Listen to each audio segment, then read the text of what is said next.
Okay, so it's been a few weeks since seeing the movie, and I've had a lot on my mind. While the movie answered some of the burning questions that we have, there's still definitely a lot left unanswered. So today, let's dive into a lot of those unanswered questions and do our best to understand them with the little bit of information that the movie did give us. Okay, let's start with Clark's mural. Okay, dude, knowing Kane and how intentional he is with everything that he includes in his work, there's probably so much hidden in Clark's little elementary school mural that he did in the complex. When I first saw that early screening in the Czech Republic, I remember thinking that, even though it was only on screen for a minute or so, that it was going to end up being super important. I imagine there's a lot about the mural that we're not going to be able to fully understand right now, but that doesn't mean we can't look way too deep into it and take a bunch of information out of it that may or may not be true. Okay, tables don't bleed blood. My take on why he included that phrase, well, there's two parts to it. For one, at the climax of the film, he speaks about still life as furniture. But when you tie that together with tables don't bleed blood, and we saw that the two still life that he harmed didn't bleed, but Pirate Clark did in the climax when, Mary's fighting him off, that makes me think that Pirate Clark isn't a still life. I mean, he's clearly different than the rest, right? But that could just be because he represents something larger, maybe, like Clark's toxic personality and his giant flaws, and how other people maybe would perceive those abusive flaws. It could also just mean that, like Clark said in Admiration, how great it would be to be like them, the, other still life. Feeling nothing, no pain, no troubles, no resentment, no bitterness, etc. So maybe he's just saying that being one of them is a painless existence, like they bleed no blood. They're an improvement. There could very well be a lot more to it, but I feel like that's all we can really gather from it right now, so we'll definitely be watching that one. Here and now is a two-way street. So we're all well aware that the complex has this effect on time in one way or another. People go in, disappear, and while maybe only seconds have passed for them, the outside world has had months go by, like Peter Tench, for example. We also know that Kane is big on quantum physics, relativity, etc. So I assume this quote is simply a reference to the way time works, in regards to the complex. The arrow of time flows differently there, or maybe this quote is a reference to another quote on the wall, the fire exit connected to your birth. This one seems very clear. Linking a fire exit, an escape route, to a birth suggests that escaping the complex requires confronting the very origin of your identity or personal trauma. So Mary, for example, perhaps is able to escape simply because she was willing to confront her identity and confront that trauma that built it. Clark, on the other hand, he was unwilling and unable to do so. By saying he was happy there and that he wanted to stay, physically, and linking that sentiment with his unwillingness to truly confront himself and his issues, at least to move past them, it does make perfect sense that he was inevitably consumed by the complex and by one of its creations. But more on that in a little bit. When you combine the fire exit connected to your birth to the here and now is a two-way street, perhaps the two are saying that you have to confront or at least converse with your past self. Who you are now is directly affected by who you were and what happened to you. That's what builds you. And who you were then will come to create who you became. Right? That makes sense? I think that makes sense. One of the other things that really jumped out to me that I don't really have answers for was the drawing of what looked like moon phases. What's interesting too is the moon's as it's waxing or waning, to be honest, I don't remember which is which, but as it's filling more with light, instead of keeping it white, it turns blood red. So that's super interesting, right? I have to imagine that that's very purposeful, but I have no idea what that could be referring to. My first thought was maybe something about how he's telling time or keeping track of time, but that doesn't really make sense, right? Because the moon has nothing to do with the complex. So definitely something we're gonna have to keep our eye on, because this is one of the big ones that really stumped me. Another part that stuck out to me very much directly related to the time thing was the calendar. What's extra weird about it too is that the days of the week aren't written out, they're numbered, but they're definitely not numbered correctly. It starts at 7, goes to 14, so there's definitely the right amount of days of the week, right? But Is there a specific reason that he wrote it out that way? It's just weird. Is it that Clark's deteriorating mental state that's just causing him to track time weird? Also, why were certain days crossed off? Maybe one of you guys has a theory as to what that's supposed to mean. Another one that definitely stumped me, but these are the unanswered questions after all. But maybe not every part of the mural is meant to have some kind of deep significance, but it's Kane, right? So it probably does. And that brings us to the window within.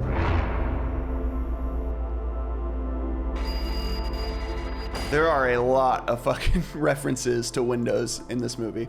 Whether it's Mary's book, the sun picture we see on the other side of a window during, one of the earlier chase scenes, or the window in the mural above Pirate Clark, there's very clearly an important significance being placed on these windows and what we're supposed to take from them. Windows are often metaphorical references to the soul. Windows is also a dogshit operating system. But more importantly than all of that, windows are inherently liminal, inherently transitional. They separate the safety of your interior world, you could say the safety of your and familiarity of your loop, right? From the danger and the unpredictability of the outside world, which you could also kind of think of as change or growth and the fear of it being on the outside. All of that being said, it does seem like Kane is kind of alluding to more symbolism and metaphor here. There's seemingly a lot more significance to windows and the rules of the complex than maybe I or we initially thought. If null zones are doorways, entry points into the complex where things or people can enter and exit, perhaps windows are a way for the complex to see out into Standard, into the real world. We did see that the complex had already begun to affect Standard with the whole circuit breaker in Clark's store. So maybe there's more to dig into there, but it's definitely another one we'll have to put a pin in because I kind of hit the limit of what I can unpack from that one for now. Another part of it that's super interesting and like a very key moment of the film where a lot of attention was brought to it, Kat can seemingly see Clark through a wall, but he can't see her. Wasn't that so strange? Like, what was going on there? It was seemingly like a one-way window, but why? Like, what's the significance of that, especially considering all of the focus, both literally and metaphorically, on windows in the film? Like, what's the relationship there with the complex? And yeah, there's just so much to unpack. But to be honest, that's about the limit of where I could get with it, just to kind of ask the question. I don't really know what the significance of that is yet, and maybe we're not meant to. Maybe this is something we'll have to unpack more as we get more material from Kane in the future. That brings us back to the green light, but this time in the cold open.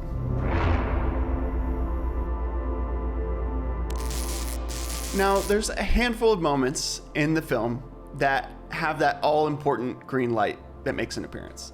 We get to see it in the flickering lights in Clark's store in Standard earlier on. We see it as Mary's making her escape after the whole dinner sequence. And I think, most importantly, we see it in that first cold open of the film with Naren Warren trying to escape the complex. We see the green light coming out of what looks like the same room that Pirate Clark comes out of just a few seconds later or so. So, what's the significance of it appearing there, right at the beginning of the film? And how does that match with the other times that we see it in the film, and by extension, everywhere else that it appears in the YouTube material? To me, there is one very clear answer as to why the green light is in the same place that we first see Captain Clark. Two moments in the timeline are overlapping here. There's Clark shooting his commercial, and Naren Warren trying to escape Pirate Clark and, by extension, the complex. We know that the moment Clark's shitty, cheap throne breaks and he falls on the floor, he's angry, ashamed, and bitter about how his life is played out, all kind of coalescing into that moment. Pirate Clark is born, more on that a little bit later. So the green light, to me, obviously represents the complex copying and bringing that moment and all the emotions surrounding it to life. Now, how does that match with our running theory from my last video about what the green light represents? When it came to the green light showing up during Mary's escape, My interpretation was the complex was creating and or changing Mary's loop. It was being broken as she admitted to herself that she can't fix Clark or anyone else, in which she realized that she was compensating for not being able to, help or fix her mother when she was younger. So I think it's fair to say the green light represents change in one form or another. That was my take in the last video. Whether it creates something new from that change or just alters what's already there, more or less. Powerful negative emotions like trauma seem to have the biggest effect on the complex. Maybe not exclusively, but the biggest, right?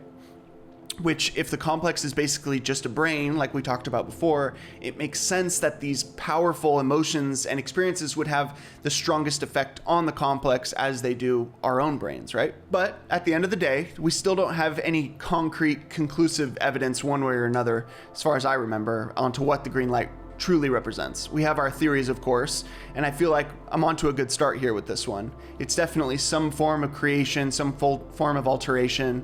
I feel like we've kind of had that idea for a while, but especially from what we've seen from the movie and the 3 times we see it, whether it's just what happens in the store and when the lights flicker, you see the green in them, so we assume that's the complex creating something new. Or when we see it with Mary running away, like I said, it's something's changing. And then in the beginning, right when Pirate Clark shows up, we get the green light again for the first time.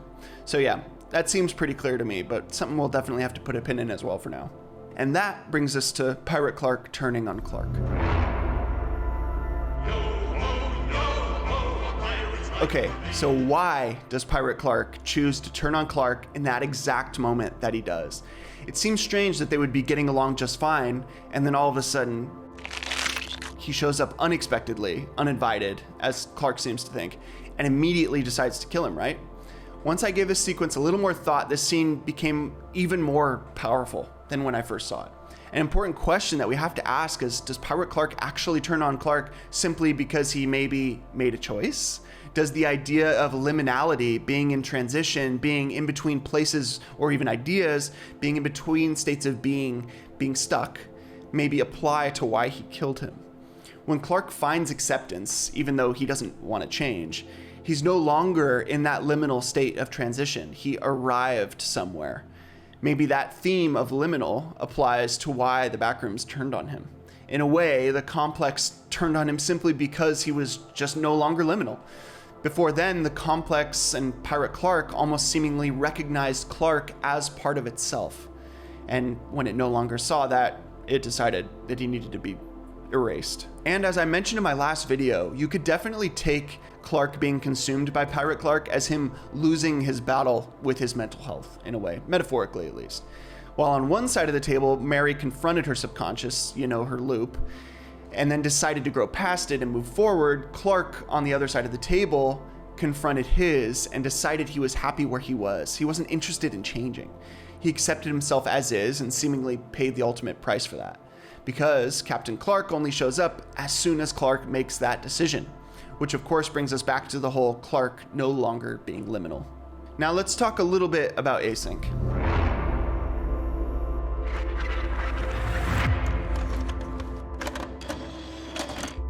There's probably more questions that I'm forgetting here that will definitely need to be asked more about in the future, but one thing that really stuck out to me that I thought of was Naren Warren's bag. Was anybody else disappointed that we didn't get anything other than a few seconds of Clark looking into Naren's bag? Like it just was meant to be an Easter egg with the titles of the floppies, like the Ivan Beck titled one. This might be a stretch, but this also might have just been a setup for something that Kane's planning to do in the sequel or that limited series or whatever. Like there's plenty of small props or details in movies that aren't really meant to be this big important thing or thought too deeply about. But Kane is different. He's so specific. He said he's specific. We've seen how specific he is, things that come back in the future. So why focus on this bag of floppies if we weren't going to do more with it? If, Clark wasn't going to just look into it for a second, leave it there and dip. It just felt like it was leading somewhere, but we just never revisited it. So yeah, dude, like why focus on this bag so much? Why make it seem important if it was just an Easter egg? That seems unlike Kane, in my opinion. I don't know, maybe there's something I missed here. Maybe there's more significance to it than I was able to pull from it. I still have only seen the movie once. It's still not out in Poland where I live. So yeah, we'll just have to wait and see there. Maybe one of you guys can chime in and tell me if I missed anything.